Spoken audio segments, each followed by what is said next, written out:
She is deceased, and we know who did it. These are the chilling, definitive words of a German chief prosecutor regarding the most high-profile missing person case in history. But knowing the truth and proving it in a court of law are two very different things. Right now, investigators are locked in a desperate, silent race against a ticking clock. The prime suspect, a man with a terrifying history in the Algarve, is scheduled for release this September. If he walks free without a charge, the answers to an 18-year mystery may vanish with him forever. We are witnessing the final, high-stakes roll of the dice to find the one piece of forensic evidence that can keep a dangerous man behind bars. If you value in-depth analysis of the cases that shape our world, please hit the like button and subscribe to the channel. It supports our ability to bring you these complex investigations. To understand why this specific deadline has panicked authorities and reignited a global conversation, we must first look at the location where the silence began. The coastal region of the Algarve in southern Portugal is defined by its dramatic limestone cliffs, golden sands, and a climate that draws millions of tourists annually. For decades, the village of Praia da Luz was known primarily as a tranquil destination for families seeking respite under the Iberian sun. However, in May of 2007, the character of this resort town was irrevocably altered. What began as a typical spring evening for a group of holidaymakers transformed into the epicenter of a global mystery that has perplexed investigators, journalists, and the public for nearly 2 decades. The disappearance of a young daughter from an apartment within the Ocean Club resort did not merely result in a police inquiry. It sparked a media phenomenon that remains active and unresolved to this day. It is now 18 years since that fateful night, and the story continues to be discussed with the same intensity as it was in the immediate aftermath. The passage of time usually diminishes public interest in missing person cases, yet this specific investigation defies the norm. Observers and analysts often point to the sheer visibility of the case as a driving force for its longevity. It has been described as the most high-profile case of its kind in history, a narrative that has been ongoing with no ending and no closure for those involved. The enduring nature of this mystery is not just a matter of public curiosity. It represents a profound investigative challenge that has spanned borders and engaged multiple police forces across Europe. The reason this case has returned to the headlines in recent times is not merely due to an anniversary, but rather a significant operational shift on the ground. There has been a renewed search effort in Portugal, a development that has reignited conversations and speculation regarding the fate of the missing daughter. This resurgence of activity is critical because, for a long period, there was a perception that the trail had gone cold. However, the narrative has shifted from a general inquiry into a focused race against time. The timing of these new searches is driven by a specific legal pressure. The prime suspect, a man identified as Christian B., is scheduled to be eligible for release from prison in September of this year. This looming deadline has created a sense of urgency among prosecutors and investigators. It is widely understood within the legal community that authorities face a race against the clock to keep this individual behind bars. Despite being identified as the prime suspect, there is currently no forensic evidence linking him directly to the disappearance of the daughter, which is a necessary component to keep him incarcerated for this specific crime. The authorities are doing everything within their power to prevent his release, as the implications of him walking free are significant. This pressure explains the sudden and somewhat surprising mobilization of resources in the Algarve, a move that shocked many reporters who have covered the case for years and felt the investigation had gone dormant. The logistical scale of this renewed interest is substantial. Reports indicate that the recent search operations came at a cost of approximately £300,000 and spanned over 2 or 3 days. This expenditure reflects the desperation and the high stakes involved. The reporting around these events suggests the search was prompted by a tip-off, although the exact nature of this intelligence remains a subject of analysis and speculation. There is a palpable sense that this may be the final roll of the dice for investigators. The German chief prosecutor has indicated that this is the only person they are looking at. They have exhausted other avenues, and there is nothing else to examine.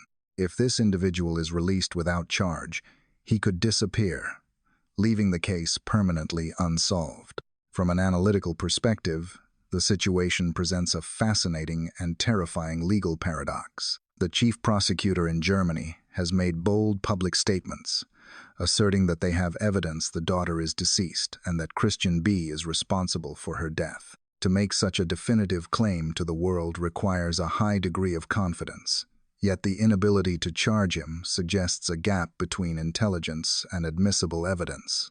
It is a very brave and risky stance to accuse someone of murder publicly while they could potentially walk free. This gap highlights the complexities of the justice system, where knowing the truth and proving it in a court of law are two distinct challenges.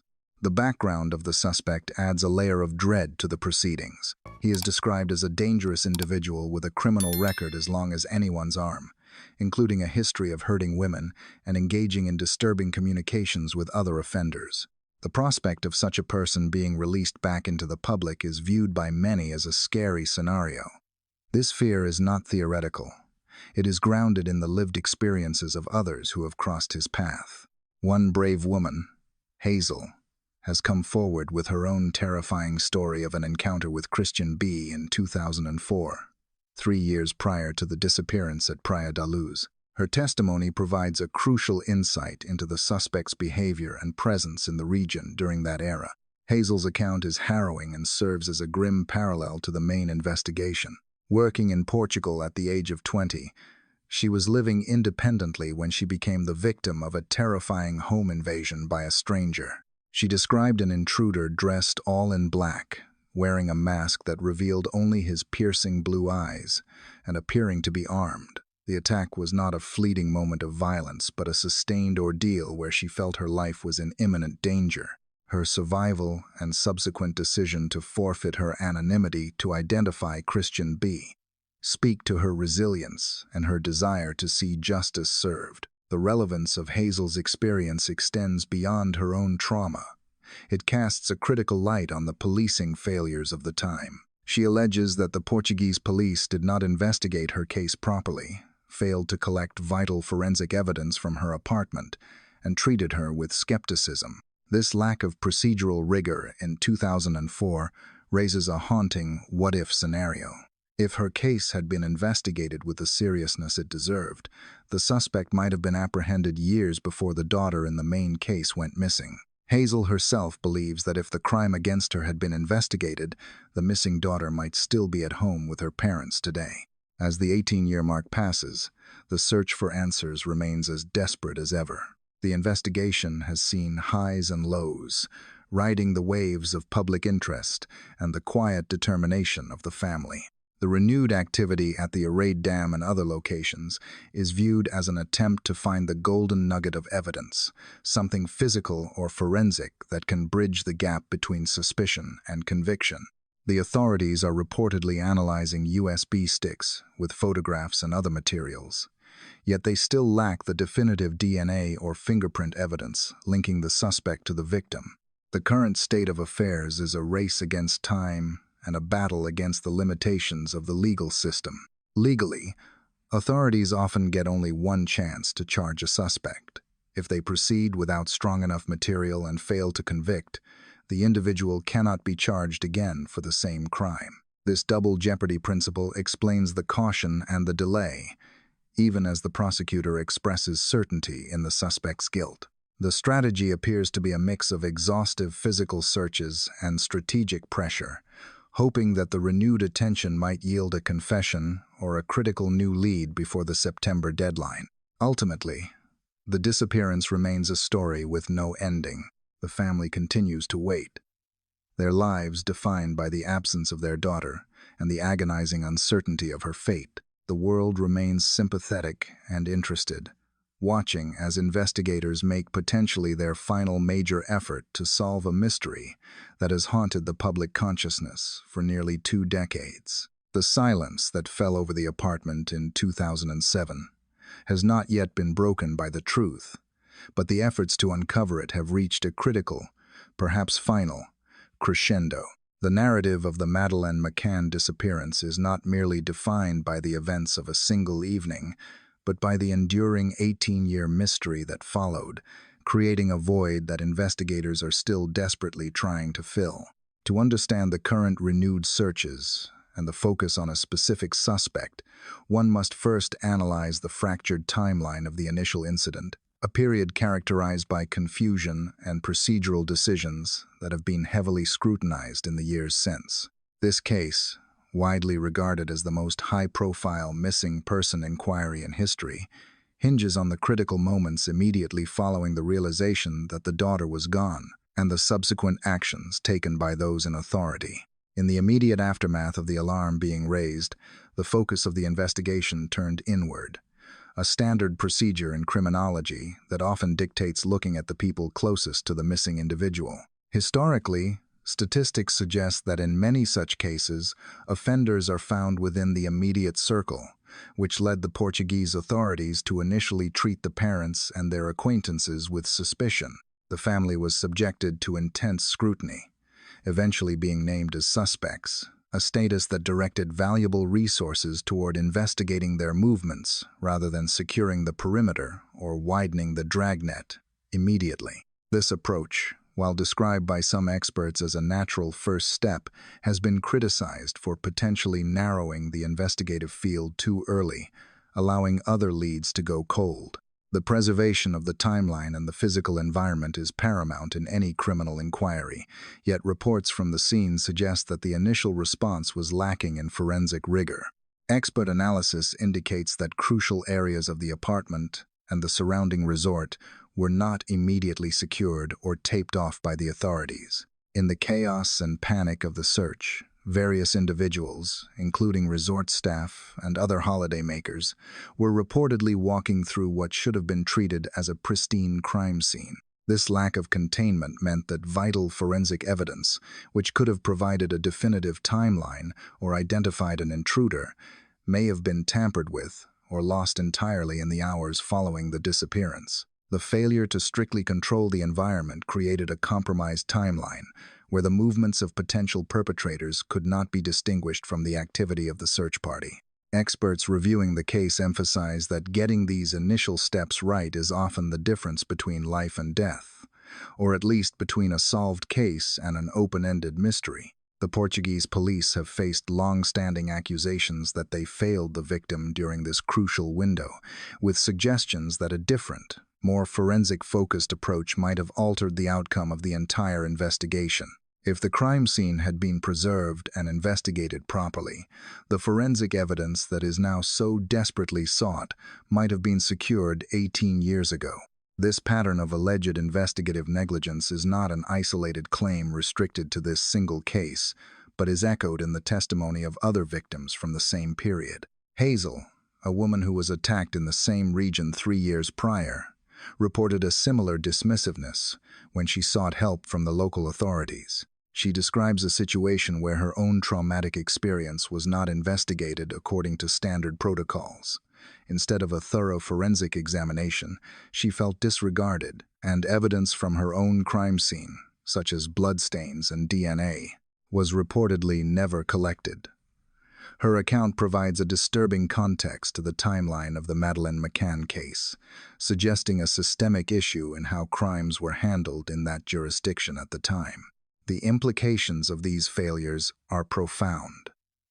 The timeline of absence is not just about the missing minutes of one evening, but about the years of opportunity lost due to a lack of physical evidence. Today, prosecutors in Germany are in a race against the clock, attempting to build a case against a prime suspect, Christian B., without the forensic material that should have been gathered nearly 2 decades ago.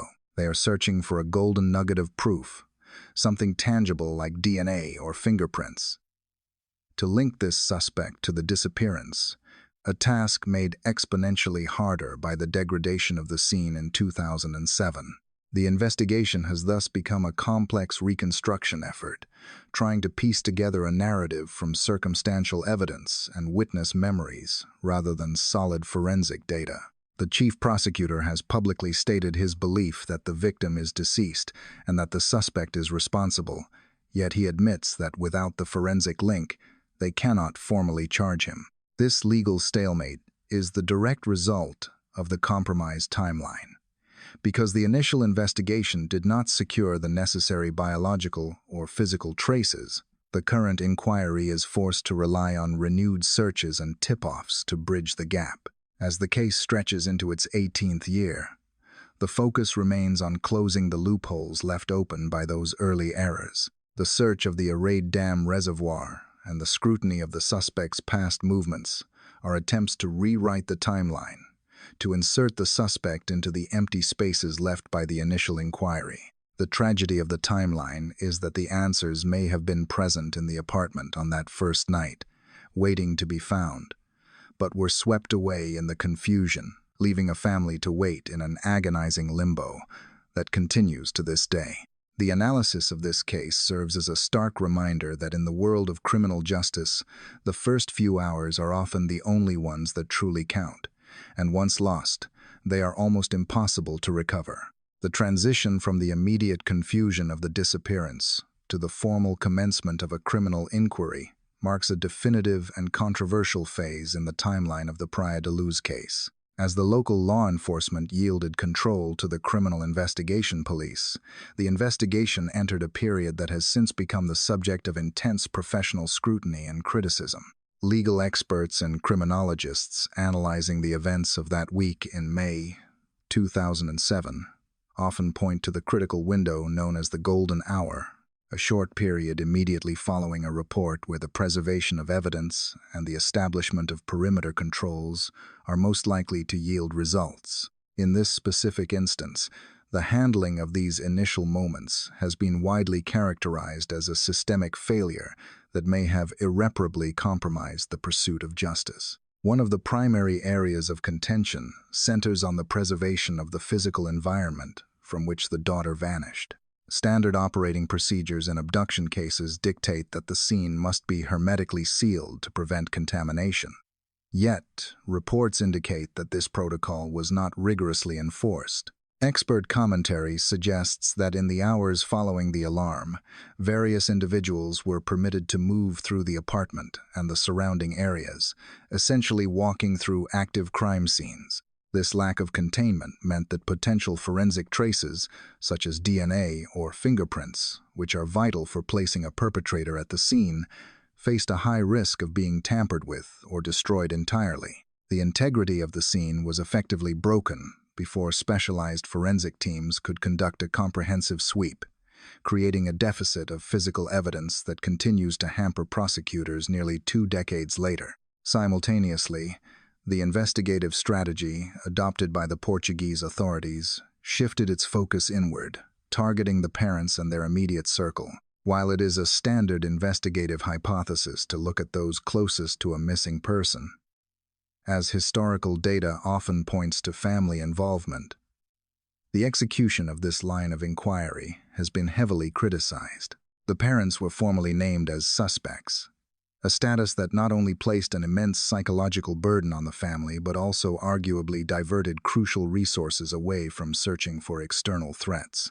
Critics argue that by narrowing their vision so early and treating the family as the primary avenue of investigation, the authorities may have allowed other leads to go cold and failed to secure the broader perimeter that might have intercepted an abductor. This perception of investigative incompetence is further reinforced when analyzed in parallel with the experience of Hazel, a victim who suffered a severe attack in the same region 3 years prior to this disappearance. Hazel's account provides a damning insight into the operational culture of the local police force during that era. Following her traumatic encounter with an intruder in 2004, she reported that the authorities failed to believe her account and did not conduct a proper forensic examination of her apartment. Crucial forensic evidence, which could have been collected and potentially matched to a suspect, was reportedly ignored and left behind. This failure to investigate a serious crime against a foreign national in 2004 suggests a pattern of negligence that provides crucial context for the failures observed in the search for the missing daughter in 2007. The retrospective analysis of these early days reveals a tragic correlation between the dismissal of Hazel's case and the unresolved nature of the disappearance. Had the police investigated the attack on Hazel with the necessary rigor, collecting the forensic evidence available at the scene, it is plausible that the prime suspect, Christian B., could have been identified and apprehended long before the events at the Ocean Club took place. Hazel herself has expressed the belief that if the crime against her had been properly investigated, the missing daughter might still be at home with her parents today. This sentiment underscores the profound weight of the initial errors. Getting the investigation right in the early stages is often the difference between life and death. Furthermore, the lack of early forensic evidence has created a legal hurdle that remains insurmountable to this day. The German prosecutors currently leading the case are convinced that Christian B. is responsible for the death of the victim, yet they find themselves in a race against time because they lack the physical proof required to keep him behind bars for this specific crime. The absence of forensic material, a direct consequence of the contaminated crime scene and the failures of the initial inquiry, means that even with a prime suspect identified, the path to a conviction is fraught with difficulty. The investigation is now reliant on finding new evidence or a golden nugget of information that can retroactively solve the case, a task that becomes increasingly difficult as the years pass. The early critique of the investigation is not merely an exercise in hindsight, but a necessary component of understanding why this case remains unsolved. The combination of a compromised crime scene, an initial fixation on the wrong suspects, and a historical failure to investigate related crimes in the region created a perfect storm that allowed a potential perpetrator to slip through the net. The investigation was arguably lost in the first few days, and the efforts of the last 18 years have been a desperate attempt to recover from those initial missteps. As the search continues, the focus remains on rectifying these past failures, hoping that despite the passage of time, the truth can still be uncovered from the shadows of a mishandled beginning. As the weeks turned into months following the disappearance at Praia da Luz, the investigation underwent a dramatic and controversial transformation that fundamentally altered the public perception of the case. The initial wave of sympathy for the family began to compete with a harsher, more cynical narrative, driven by the procedural decisions of the Portuguese authorities. In a move that shocked observers worldwide, the status of the parents shifted from that of grieving victims to arguidos, or formal suspects, in the inquiry into their own daughter's disappearance. This legal designation, while distinct from being charged with a crime, signaled a profound pivot in the investigative strategy, turning the lens of scrutiny inward toward the family unit rather than outward toward potential external threats. Legal analysts and criminologists often debate the validity of this approach. Historically, statistics in missing person cases suggest that investigators should look at the people closest to the individual first, as that is where offenders are frequently found. From a purely procedural standpoint, this inward focus is considered a natural first step in many jurisdictions. However, the application of this theory in the Praia da Luz case has been the subject of intense criticism for nearly 2 decades. The decision to label the parents as suspects is viewed by many as a catastrophic misallocation of resources that wasted valuable time that could have been spent securing borders or investigating known offenders in the region. The consequences of this shift were far-reaching. The media frenzy that had initially mobilized to help find the missing daughter began to feed on the speculation generated by the police's change in stance. The narrative became clouded with suspicion, and the focus on finding a kidnapped individual was temporarily overshadowed by the spectacle of the interrogation. This distraction proved to be advantageous for any potential abductor, allowing them to slip further into obscurity while the world watched the drama unfold around the parents. Critics argue that this period represented a second victimization of the family, who were forced to defend their innocence while coping with the absence of their daughter. Retrospective analysis of the police conduct during this phase reveals significant flaws. The Portuguese authorities have been accused of conducting the investigation poorly, a sentiment echoed by legal professionals in subsequent years. A judge later noted that the initial investigation was so poorly done that it undermined the ability to secure justice. This assessment aligns with the testimony of other victims, such as Hazel, who reported that the same police force failed to investigate her own traumatic assault in 2004 properly. The parallel is striking. In both instances, the authorities seemingly failed to follow the evidence where it led, instead relying on assumptions or dismissive attitudes that ultimately protected the guilty. The theory that the parents were involved was eventually discarded due to a lack of evidence, and the case was archived in 2008, leaving the investigation in a state of suspended animation. However, the damage caused by that year of suspicion was indelible.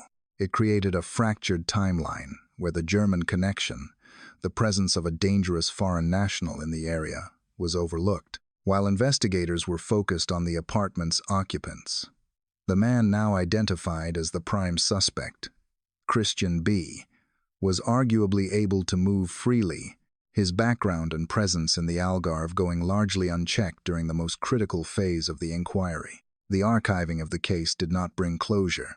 Rather, it marked the beginning of a long period of silence and stagnation.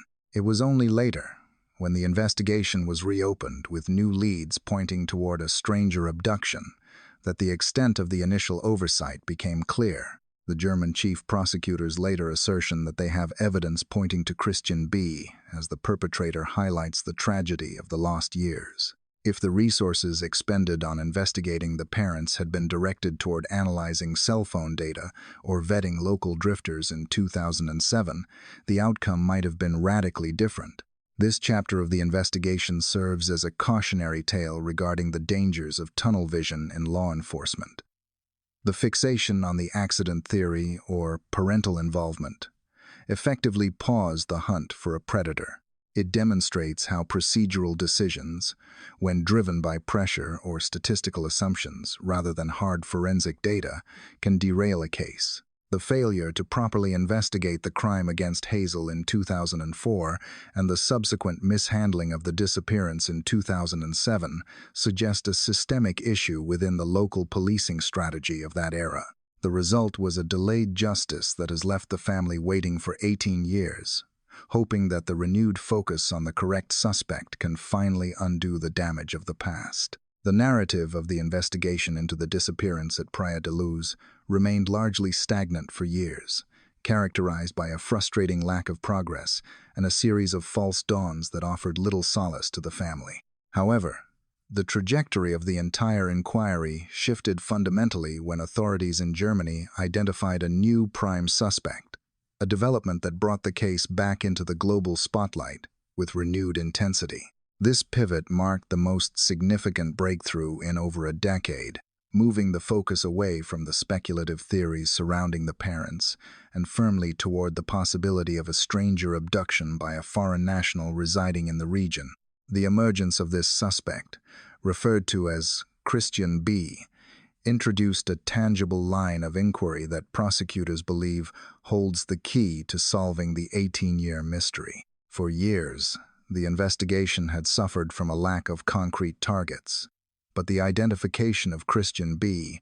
provided a specific individual whose movements and history could be forensically analyzed. Described by investigators as a bad man with a criminal record as long as anyone's arm, this suspect was not unknown to law enforcement.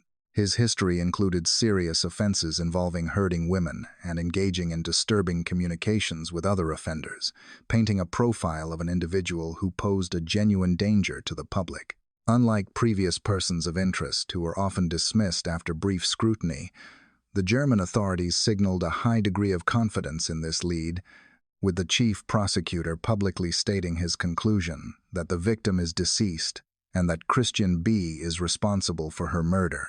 The significance of this connection lies in the suspect's presence in the Algarve during the critical time frame. Investigations revealed that he was living a transient lifestyle in Portugal between the mid-90s and 2007, placing him geographically close to the resort where the daughter vanished. This period of residence is crucial, as it establishes not just opportunity but a familiarity with the local area that would have allowed an offender to move unnoticed.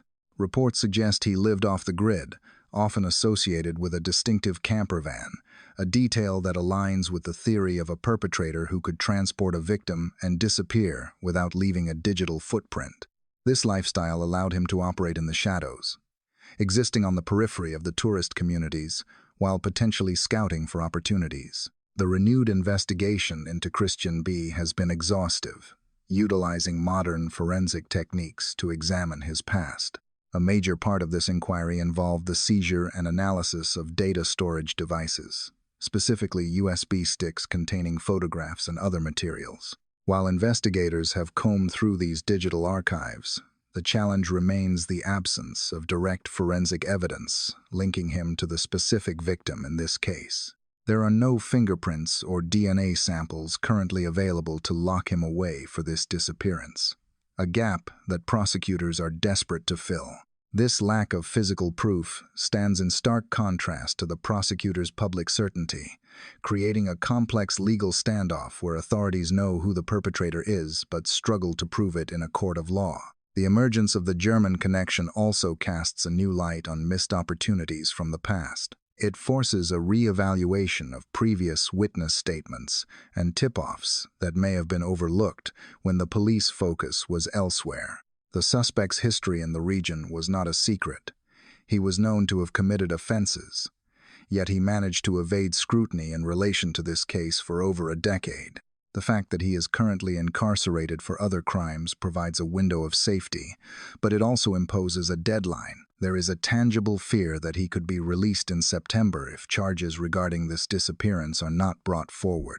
This chapter of the saga is defined by a race against time to convert intelligence into admissible evidence. The German prosecutor's strategy appears to be one of shaking the tree, hoping that by naming the suspect and conducting high-profile searches, witnesses or former associates might come forward with the final piece of the puzzle. The theory is that a man who lived such a chaotic and criminal life may have confided in someone, or that a forgotten piece of evidence might still exist in the locations he frequented. This phase of the investigation is no longer about finding a lost daughter alive, as the authorities have grimly concluded, but about securing justice and ensuring that a dangerous individual does not walk free to harm again. The German connection has revitalized the hope for answers, transforming a cold case into an active and urgent manhunt for the truth. The narrative of the investigation into the disappearance at Praia da Luz is often viewed in isolation, focused entirely on the events of 2007. However, a broader analysis of the criminal history in the Algarve reveals that the region held dark secrets long before that fateful May evening. 3 years prior to the global headline-making case, another young woman experienced a terrifying ordeal that, had it been handled differently by authorities, might have altered the course of history. This chapter focuses on the testimony of an Irish national named Hazel, whose courageous decision to step forward has provided investigators with a crucial link to the prime suspect, Christian B. Her account serves as a pivotal piece of the puzzle, establishing a timeline of predatory behavior in the region and offering a living profile of the man prosecutors believe is responsible for the later disappearance. In 2004, Hazel was working in the Algarve, enjoying a working holiday in a location not far from where the later investigation would center. She was living independently in an apartment, a situation that mirrored the vulnerability often exploited by opportunistic offenders. Her experience began in the quiet hours of the night, a time frame that criminologists note is favored by perpetrators seeking to maximize stealth and control. According to her detailed testimony, she awoke to the terrifying realization that an intruder was inside her private sanctuary. This individual, she recalls, was dressed entirely in black and wore a mask that obscured his features, a calculated disguise intended to prevent identification and instill fear. The encounter that followed was a prolonged and severe assault. Hazel has described the intruder wielding a knife, a weapon used to enforce compliance and silence. The attack was not a brief interaction, but a sustained and terrifying ordeal within her own home. From an analytical perspective, the behavior of the attacker demonstrates a high level of audacity and control, traits often associated with habitual offenders who have escalated their methods over time. Hazel noted that the man spoke with what she identified as a German accent, a specific detail that would become monumentally significant nearly 2 decades later when the German connection to the Praia da Luz case emerged. What makes Hazel's testimony particularly compelling for investigators is her vivid recollection of the intruder's physical characteristics, despite his attempts at concealment. While his face was covered, she was struck by his piercing blue eyes, a feature she described as unforgettably distinct. She has stated that these eyes were the only part of him she could see clearly, and the memory of them remained etched in her mind long after the trauma of the event had begun to heal. This specific physical trait, intense, bright blue eyes, matches the description of the prime suspect, Christian B., providing a corroborative link that goes beyond mere circumstantial evidence. The significance of this other survivor lies not just in the identification of the suspect, but in the geographical and temporal proximity to the later disappearance. Hazel was attacked in the same region by a man fitting the same profile who utilized a similar method of stealthy entry into a holiday apartment. Analysts reviewing the case files argue that this establishes a pattern of behavior for the suspect, placing him in the area and confirming his capability for extreme violence against women. It suggests that the suspect was not merely a drifter living in a van, but an active predator operating with a sense of impunity in the Algarve years before the world's attention was turned to the resort town. Hazel's survival and her subsequent journey to justice highlight the resilience of the human spirit in the face of unimaginable horror. She has spoken about the profound impact the attack had on her life, describing a sense of spiritual loss and the feeling that a part of her died that day. Yet, despite the trauma, she has chosen to forfeit her anonymity, a brave step taken to ensure that her attacker faces consequences. Her willingness to confront the past provides a voice for those who can no longer speak, and her detailed account challenges the narrative that the suspect was a harmless drifter. However, Hazel's story is also a testament to systemic failures in the local policing of that era. Following the attack, she sought help from the authorities, expecting a robust investigation into a violent home invasion and serious crime. Instead, reports indicate that her case was treated with a disturbing lack of urgency.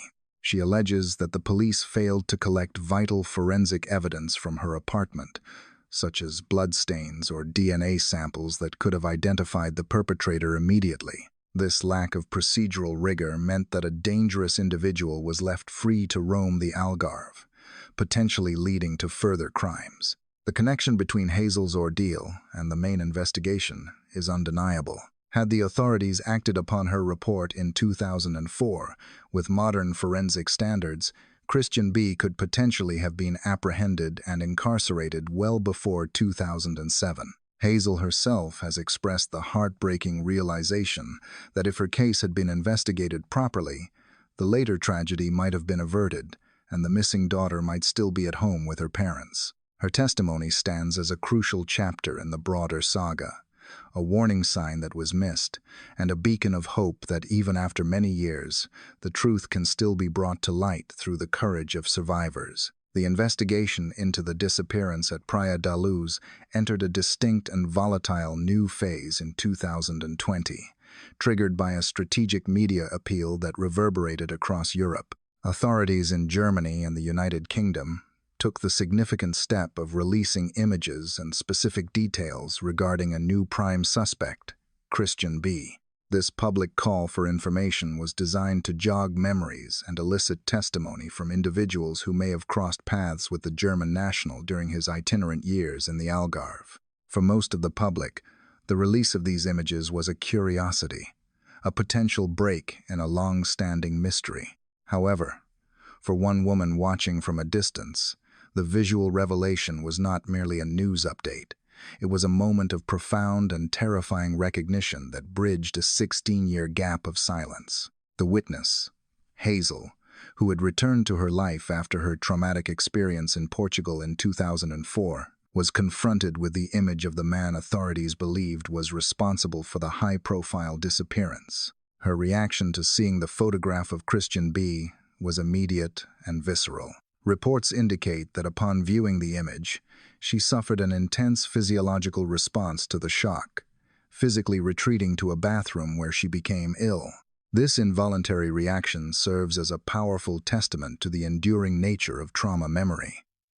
It suggests that while the conscious mind may attempt to move forward, the subconscious retains a vivid and protective imprint of a threat. For Hazel, the face on the screen was not a stranger, but the man she alleges is her attacker, a realization that collapsed the years between the incident and the present day.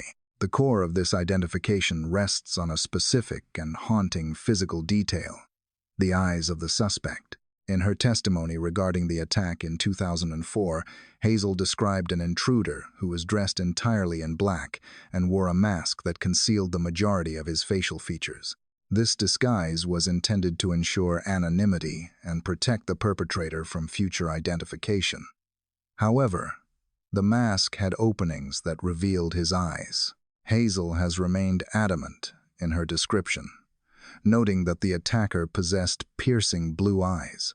In the absence of other facial cues, her focus narrowed intensely on this single visible trait. She has stated that during the ordeal, those eyes were all she could see of him, and they became the defining image of her nightmare. Legal analysts and psychologists often debate the reliability of eyewitness testimony, particularly when significant time has elapsed between an event and an identification. Critics might question how a witness can be certain of an identity based primarily on eye color and shape after nearly 2 decades. However, experts in trauma psychology argue that during life-threatening situations, the brain often hyper-focuses on the source of the threat or a specific weapon, recording details with exceptional clarity. Hazel addresses this skepticism directly, acknowledging that while the public might wonder how one can recognize someone solely by their eyes, for her, there was no choice in the matter.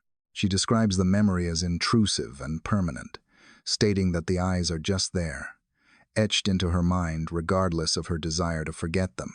The credibility of Hazel's identification is bolstered by the timeline of her silence. From the time of her attack in 2004 until the release of the suspect's image in 2020, she did not know the identity of her attacker.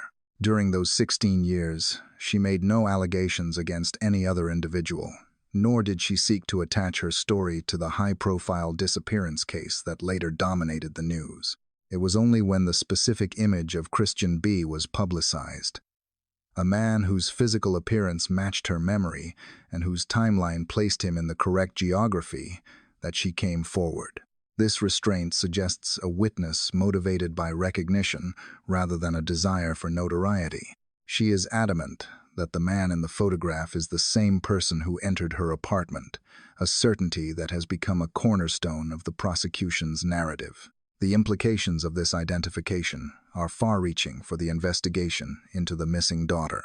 If Hazel's testimony is accepted as accurate, it establishes that Christian B was not merely a passive drifter living in a camper van, but an active and predatory figure operating in the Algarve years before the primary disappearance. It suggests a modus operandi involving stealth, the use of disguises, and the targeting of holiday accommodation, elements that align with the theories surrounding the events of 2007. Furthermore, Hazel's description of the suspect as a bad man with a capacity for monstrous acts reinforces the German prosecutor's profile of him as a dangerous individual who poses a risk to the public. For Hazel, the decision to speak out and identify the suspect was an act of immense bravery. She has described the attack as her worst nightmare, an event where she genuinely felt she was going to die. To revisit that fear by identifying the suspect and engaging with the legal process requires a resilience that observers have found extraordinary. She has noted that while she physically survived the encounter, the psychological toll was devastating, stating that spiritually, she felt she was done that day. Yet, her spirit remained strong enough to confront the past. By pointing to those piercing blue eyes, she has provided investigators with a potential link between the crimes, offering a chance to secure justice not only for herself but possibly for the family of the missing daughter, who has waited 18 years for answers. The narrative of the investigation into the disappearance at Praia da Luz is frequently dominated by the search for the missing daughter. Yet a parallel legal battle has emerged that casts a critical light on the structural integrity of the policing system in the Algarve during the early 2000s. This secondary front is led by Hazel, the Irish national whose testimony regarding a severe assault in 2004 has become central to understanding the profile of the prime suspect, Christian B. Beyond identifying her attacker, Hazel has become a vocal critic of the Portuguese authorities, alleging a systemic failure of duty that she claims not only denied her justice but potentially allowed a dangerous predator to remain free to commit further offenses. Her campaign has now escalated beyond local complaints, reaching the European Court of Human Rights, where she seeks to hold the system accountable for its historical negligence. The core of Hazel's allegations centers on the immediate aftermath of her traumatic experience. According to her detailed accounts, when she reported the intrusion and assault to the local police, she was met with skepticism rather than support. She describes a disturbing investigative approach where the authorities did not focus on tracking the intruder but instead turned their scrutiny toward her. Hazel states that the only investigation conducted at the time appeared to be officers following her to determine if she had somehow invited the attack, a tactic that reflects a victim-blaming culture prevalent in certain investigative circles during that era. This approach mirrors the treatment the parents of the missing daughter would face 3 years later, where the victims of a tragedy were swiftly recategorized as suspects, diverting critical resources away from the search for external perpetrators. From a forensic perspective, the alleged failures in Hazel's case represent a catastrophic missed opportunity for law enforcement. Hazel has returned to the scene of the crime and reviewed the details, asserting that vital physical evidence was left behind in her apartment. She specifically notes that physical traces, which could have contained the DNA of the attacker, were never collected by the police. In the modern era of criminal investigation, such biological material is considered the gold standard of evidence, capable of identifying a suspect with near certainty.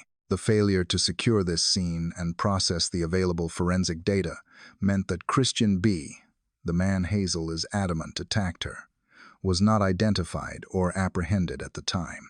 The human cost of this procedural negligence is starkly illustrated by Hazel's recollection of her medical treatment following the assault. She describes being taken to a hospital for checks, only to be wheeled around and effectively left alone. A 20-year-old on a working holiday with no close family nearby to advocate for her.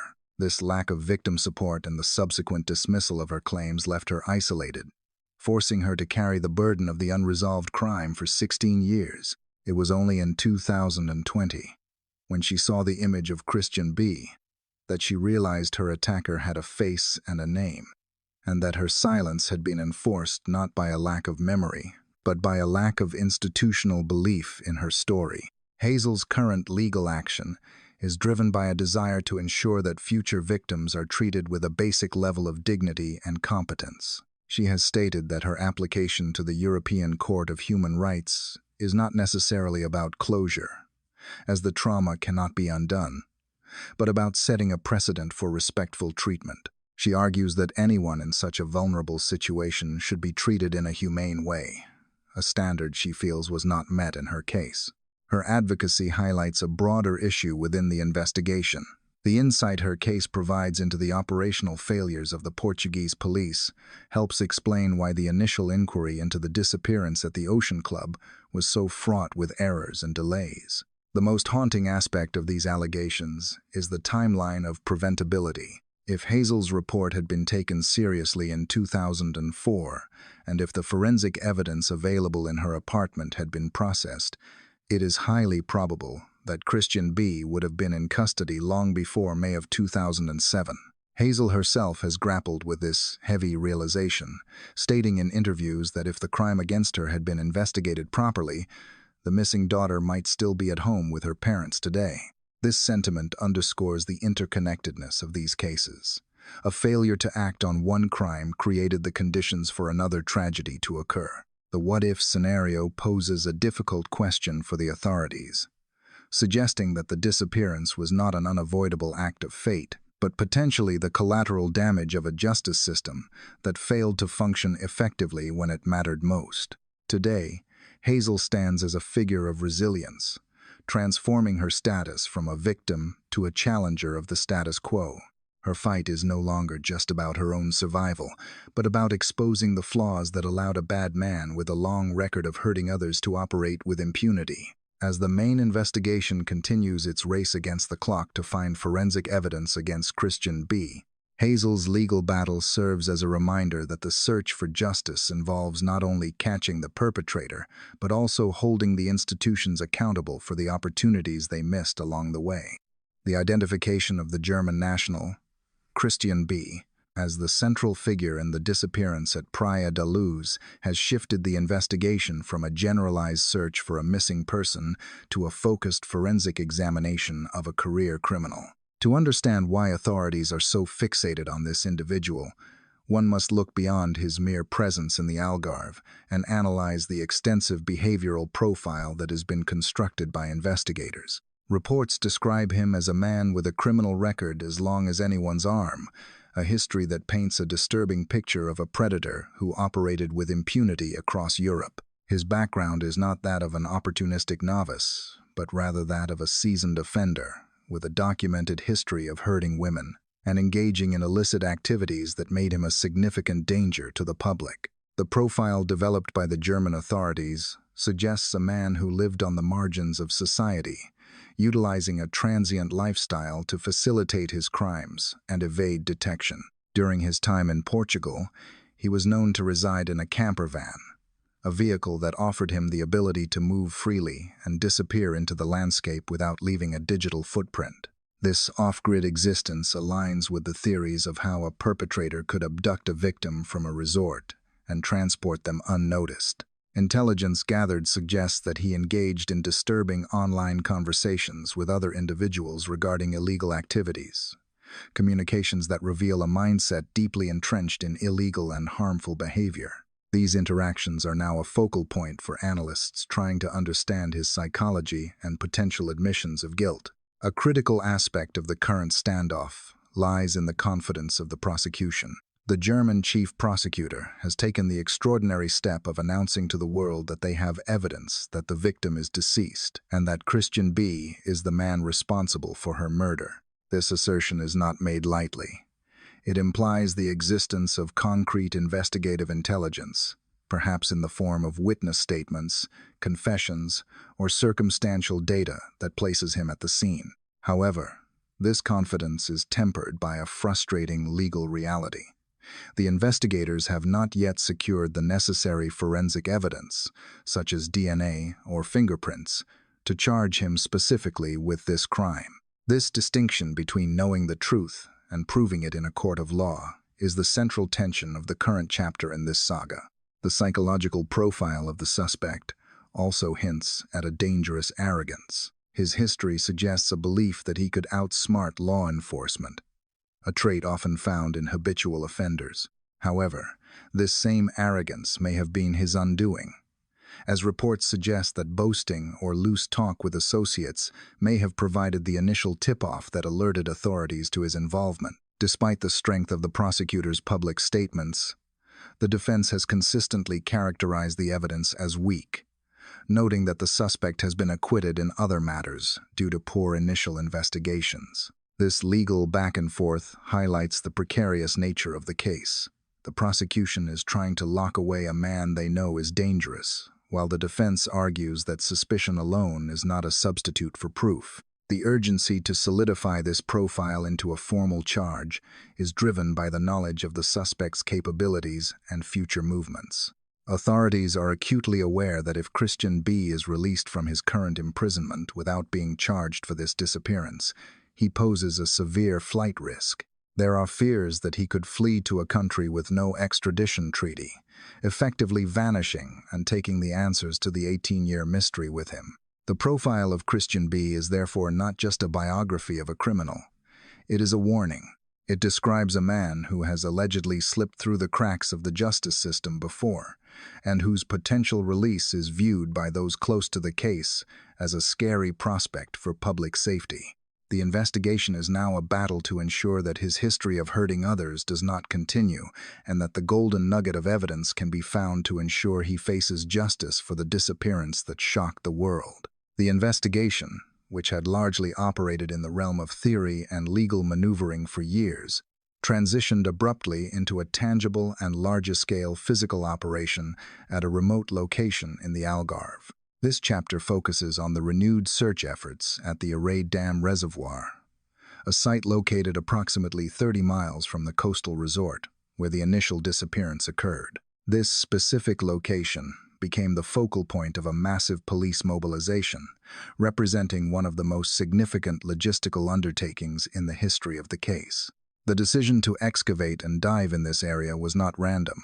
It was driven by specific intelligence linking the prime suspect, Christian B., to this isolated spot, a place he reportedly referred to as his little paradise during his years of residence in Portugal. The scale of the operation drew immediate global attention, highlighting the enduring high-profile nature of the inquiry. Reports confirm that the search involved a substantial financial commitment, estimated at £300,000, and spanned several days of intensive activity. The suddenness of this deployment caught many seasoned observers off guard. Reporters who had covered the case for years expressed shock that such a major development had materialized seemingly out of nowhere. This element of surprise suggests that the operation was likely precipitated by a specific tip-off or a critical piece of new intelligence that compelled authorities to act with urgency. The atmosphere surrounding the reservoir was one of serious determination, distinguishing this effort from previous searches that had ultimately led to dead ends. On the ground, the methodology employed by the investigators was exhaustive and multifaceted.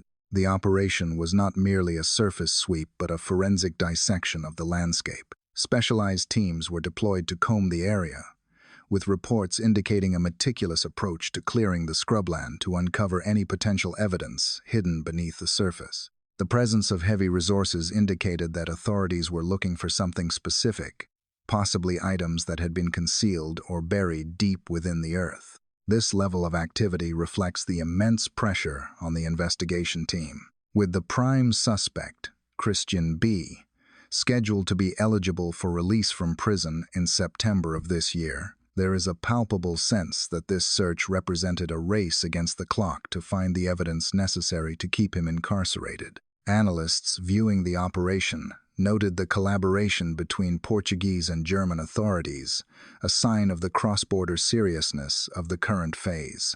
The German chief prosecutor has been vocal about his belief that Christian B. is the sole person of interest, stating that they have looked at everything else and there is nothing else to look at. This search, therefore, can be interpreted as a final throw of the dice, a desperate attempt to secure the physical or forensic evidence that has remained elusive for 18 years. The legal reality is that without such evidence, prosecutors cannot formally charge the suspect for this disappearance, risking the possibility that he could walk free and the case could remain permanently unsolved. As the operation concluded, investigators were seen removing several bags of material from the site, a development that fueled rampant speculation. While authorities confirmed that items were recovered, they remained tight-lipped about the specific nature of these findings. There was no immediate confirmation of a breakthrough, leaving the public and the media to parse through rumors and unverified reports. Some speculation centered on the potential recovery of materials that could link the suspect to the victim, mirroring previous investigations into the suspect's background, where data storage devices containing incriminating images were analyzed. However, in the absence of an official statement detailing the contents of the bags, the true value of the reservoir search remains a matter of analysis rather than confirmed fact. The aftermath of the search at the Arrayed Dam serves as a sobering reminder of the complexities of cold case investigations. Despite the heavy machinery, the significant cost, and the specific intelligence linking the suspect to the location, the immediate result was not the definitive closure many had hoped for. Instead, the operation highlighted the incredibly high bar for forensic proof required to secure a conviction in a homicide inquiry where the victim has not been found. The search was a manifestation of the prosecutor's strategy to leave no stone unturned in the effort to lock the suspect into the timeline and the geography of the crime. Whether the items retrieved from the Little Paradise will provide the golden nugget needed to charge Christian B remains the defining question of this chapter. For now, the reservoir has returned to silence, holding its secrets as investigators continue their forensic work in laboratories, hoping to find the microscopic link that could finally resolve the 18-year mystery. The investigation into the disappearance at Praia da Luz has reached a critical legal juncture, defined by a stark contrast between prosecutorial confidence and the stringent requirements of the judicial system. German authorities have been remarkably transparent regarding their conclusions, with the chief prosecutor publicly stating that they have evidence suggesting the victim is deceased and that the prime suspect, Christian B, is the perpetrator. However, this assertion faces a significant hurdle: the absence of what investigators refer to as the golden nugget of forensic proof. Without this definitive piece of physical evidence, such as DNA or fingerprints linking the suspect directly to the missing daughter, the authorities find themselves in a precarious position where they are unable to formally bring charges despite their convictions. This dilemma is compounded by the nature of the evidence currently held. While investigators have seized items such as USB drives containing images and data during their inquiries into the suspect, these materials have not yet provided the direct link to the specific case of the missing daughter that is required for a murder trial.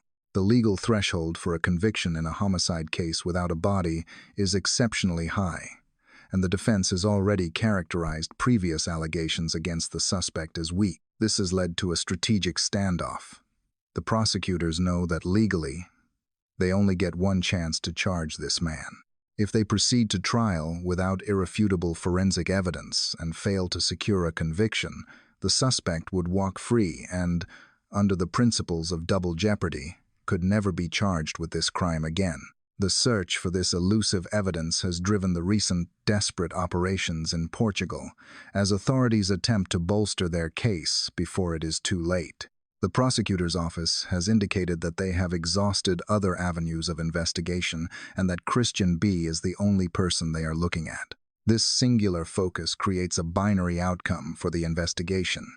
Either the necessary proof is found to secure a conviction, or the case remains legally unresolved. The burden of proof in this instance is not just a legal technicality.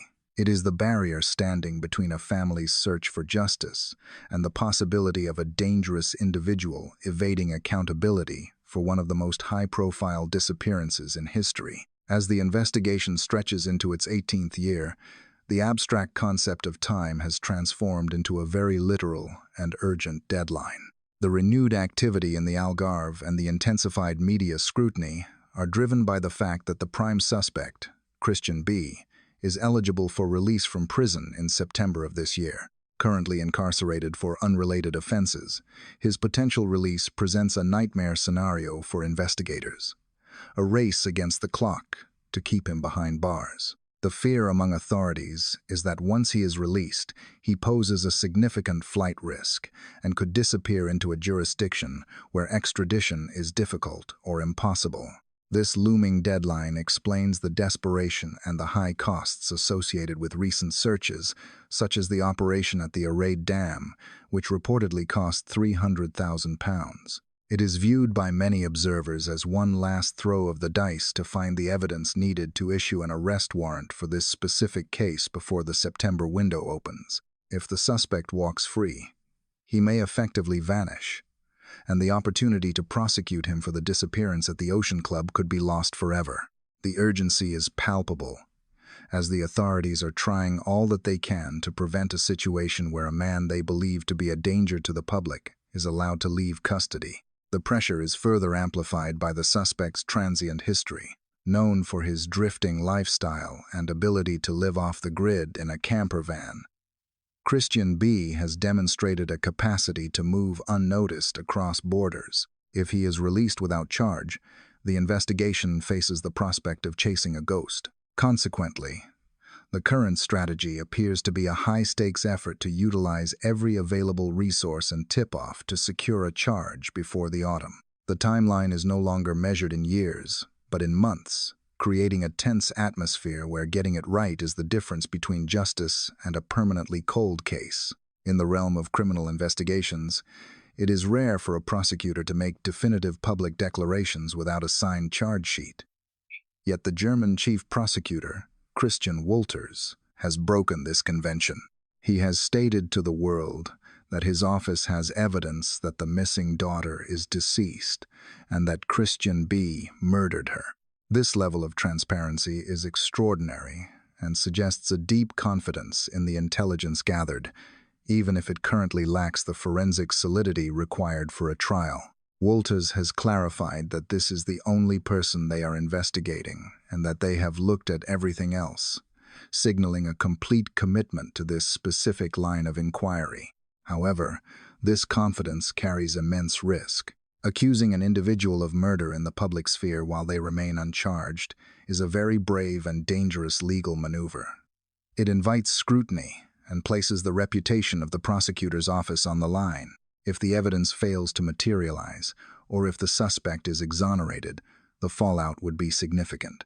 Critics and legal observers note that despite these strong statements, the inability to charge the suspect creates a confusing narrative for the public and the family. It highlights the gap between investigative certainty, knowing who did it, and legal reality, proving it beyond a reasonable doubt. The prosecutor's stance also reflects the severity of the suspect's profile. Described as a bad man with a record as long as anyone's arm for hurting women and children, the authorities view him as a genuine danger to the public. The public accusations may be part of a strategy to flush out witnesses or pressure associates of the suspect to come forward. By staking his professional reputation on this conclusion, the prosecutor has signaled that there is no turning back. The investigation stands or falls on the guilt of Christian B. Beyond the legal maneuvers and forensic searches lies the profound human cost of a mystery that has remained unresolved for 18 years. For the parents of the missing daughter, this timeline represents nearly 2 decades of agonizing highs and lows, where every renewed search offers a glimmer of hope that is often followed by silence. The resilience required to endure such a prolonged period of uncertainty is unimaginable to the outside observer. To support the ongoing search when official avenues stalled, a fund was established, which received additional financial support as recently as April, demonstrating the continued commitment to finding answers. The case has also revealed the strength of other survivors, particularly Hazel, the Irish woman who waived her anonymity to testify against the prime suspect regarding her own attack in 2004. Her journey is a testament to the enduring impact of such crimes. She describes the attack as a moment where she lost her spirit, stating that spiritually she was gone that day. Yet, she has rebuilt her life and shown immense bravery by facing her alleged attacker in court, an experience she described as the worst moment of her life. Hazel's willingness to speak out is driven by a desire to see justice not just for herself, but to prevent others from suffering, highlighting the shared trauma that connects victims of predatory behavior. The human element extends to the community and the sympathetic world that continues to watch this case. The disappearance is described as a story with no ending, a narrative that has captivated and heartbroken millions. The bravery of witnesses like Hazel, who risk their peace of mind to assist the investigation, and the endurance of the family, who face the headlines with every new development, provide the emotional core of this saga. It serves as a reminder that behind the police tape and court filings are real lives that have been irrevocably altered by the events in Praia da Luz. As the investigation stands today, 18 years after the disappearance. The case of the missing daughter remains one of the most confounding mysteries in modern history. Despite the identification of a prime suspect and the confident assertions of German prosecutors, there are still no answers as to the final location of the victim. The renewed searches and the impending release of Christian B. have brought the case back to the forefront. But the outcome remains uncertain. If the suspect is released in September without charge, and if he disappears as feared, this investigation may ultimately conclude without a resolution, leaving the truth buried. However, there remains a glimmer of hope in the complexities of international law. Even if the investigation in Portugal or Germany stalls, there is a possibility that the United Kingdom's legal system could step in at some point to take action. While the mechanics of such an intervention are yet to be fully understood, it represents a potential safety net in the pursuit of justice. The search has been a race against time, but it is also a testament to the refusal of authorities and the family to let the case fade into obscurity. The story of the disappearance at Praia da Luz is a narrative of missed opportunities, systemic failures, and enduring resilience. From the initial mishandling of the crime scene to the brave testimony of survivors like Hazel years later, it is a case that has exposed the flaws and the strengths of the justice system. As the world watches to see if the golden nugget of evidence will finally be found, the memory of the missing daughter remains a powerful force, demanding that the silence eventually be broken by the truth. Thank you for joining me on this deep dive into one of the most complex and enduring mysteries of our time. We will continue to monitor the developments in this case, especially as the critical dates in September approach. Until next time, stay safe and take care.